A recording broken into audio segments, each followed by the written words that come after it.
Assalamualaikum warahmatullahi wabarakatuh. Hari ini hari Arafah, baru tiba di MP untuk pulang berhari raya Aidiladha. Assalamualaikum, saya di tempat ibadat kurban.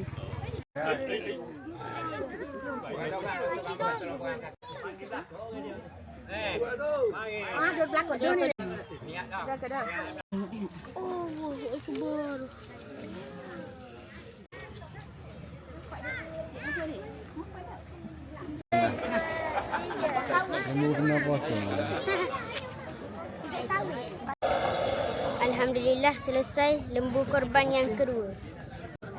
Sedang usahakan lembu ketiga.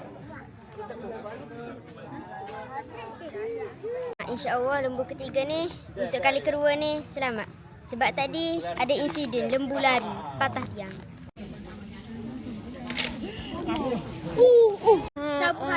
Sabu ayu. Tempat ikat dia tu. Patuh sikit tak? Kami tengok apa tu? Tengok. Mafi rekod. Mafi rekod. Mafi rekod. Mafi ada rakaman.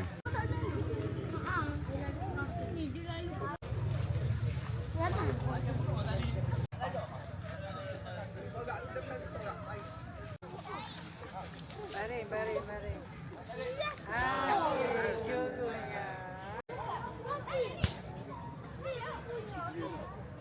Bismillahirrahmanirrahim. Allah Akbar.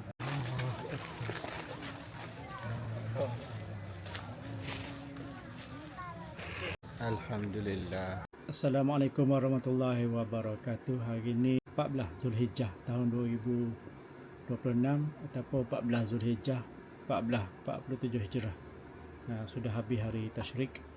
Alhamdulillah tahun ini berjaya menyambut hari raya Aidiladha bersama keluarga tercinta. InsyaAllah bertemu lagi di tahun hadapan.